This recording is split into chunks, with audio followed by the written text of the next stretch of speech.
Boa noite.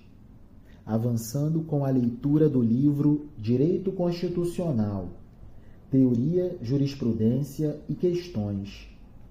Autoria do professor Silvio Mota. Editorial Gin Método. E chegamos ao tópico Formas de Estado. Tópico importantíssimo para o direito constitucional. Formas de Estado. Forma de Estado é um conceito relativo ao modo como se estrutura o exercício do poder político no território do Estado. Se existe apenas um centro de poder político no Estado, estamos perante o Estado unitário.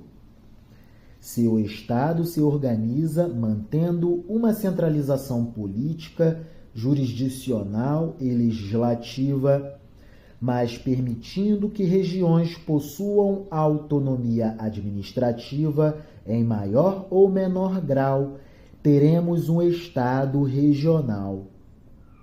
Se coexistem diversos centros de poder político no Estado, todos autônomos, reunidos em torno de um ente político central, estamos diante de um Estado federal. Se tivermos diversos entes políticos, todos soberanos, reunidos politicamente pela celebração de um tratado internacional, estamos diante da confederação.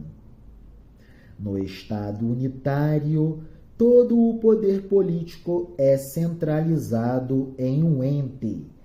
Temos aqui apenas uma entidade política ou governamental soberana em todo o território do Estado.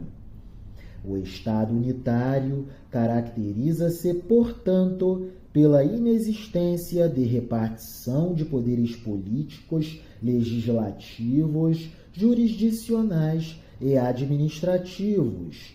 Há somente um poder político central que irradia suas decisões de forma soberana para todo o restante do território nacional, impondo suas determinações às coletividades regionais e locais.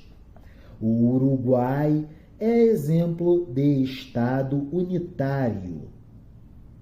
Quando o ente político puder estabelecer subdivisões de caráter administrativo, criando entidades dessa natureza em nível regional ou local e conferindo-lhe competência para desempenhar parcela de suas atribuições sem poder de comando, estaremos dentro de um Estado regional, pois a competência para governar, o poder para a tomada das decisões políticas e para a edição de atos legislativos e jurisdicionais continuará concentrado nas mãos do ente central que criou tais entidades.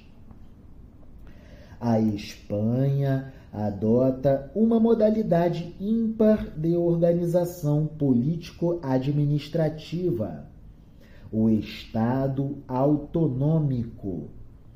Na tentativa de manter a unidade territorial, a Constituição espanhola passou a conceder maior autonomia às províncias, possibilitando que elas escolhessem os assuntos sobre os quais devessem administrar e legislar. Tudo, no entanto, sujeitando-se a avaliações periódicas feitas pelas Cortes Gerais, Parlamento espanhol, de 5 em 5 anos. No entanto, convém estabelecer que o Estado autonômico não se confunde com o Estado federal. Nele, as províncias não possuem um grau de autonomia que permita afirmar que seus estatutos sejam equiparados às constituições estaduais. Estas, sim, instrumentos do federalismo. Temos a outra forma de organização político-administrativa, a federação, na qual, ao contrário do que ocorre no Estado unitário, o poder político é dividido entre diversos entes políticos ou governamentais. Este é o modelo adotado pela Constituição para o nosso Estado. A República Federativa do Brasil, ente detentor de soberania, que compreende em sua organização político-administrativa, constituída pela União, ente político central, pelos estados, entes políticos periféricos e pelos municípios, entes políticos locais, além do Distrito Federal, que reúne as competências dos estados e dos municípios, todos detentores de autonomia, nos termos estabelecidos pela Constituição da República, artigo 18, caput. Os componentes da federação, inclusive a União, ostentam autonomia e não soberania, atributo exclusivo do próprio Estado, em nosso caso, a República Federativa do Brasil. A diferença é significativa. Soberania é a qualidade atribuída a um ente político pelo qual este detém poder absoluto e indiscriminado para determinar sua conduta. A autonomia é a competência conferida a um organismo político para decidir acerca dos assuntos que lhe são próprios, dentro dos limites estabelecidos por um poder a ele anterior e superior, cuja existência pressupõe a Constituição. Desse modo, a autonomia conferida a cada ente federativo não tem cunho genérico, é especificada pela Constituição a cada um deles. Não podemos, então, afirmar que a União tenha mais autonomia que os Estados, ou que estes Estados-membros a detenham em maior grau que os municípios, pois todos a possuem dentro dos parâmetros estabelecidos no texto constitucional. Segundo Celso Bastos, soberania é o atributo que se confere ao poder do Estado em virtude de ser ele juridicamente ilimitado. Um Estado não deve obediência jurídica a nenhum outro Estado.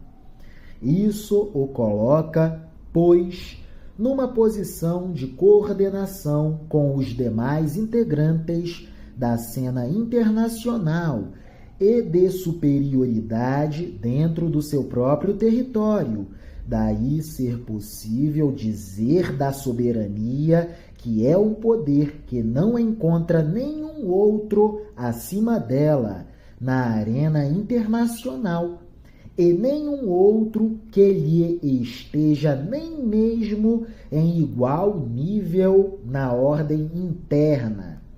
A autonomia, por outro lado, é a margem de discrição de que uma pessoa goza para decidir sobre os seus negócios, mas sempre limitada essa margem pelo próprio direito. Daí por que se falar que os Estados-membros são autônomos, ou que os municípios são autônomos. Ambos atuam dentro de um quadro ou de uma moldura jurídica definida pela Constituição da República.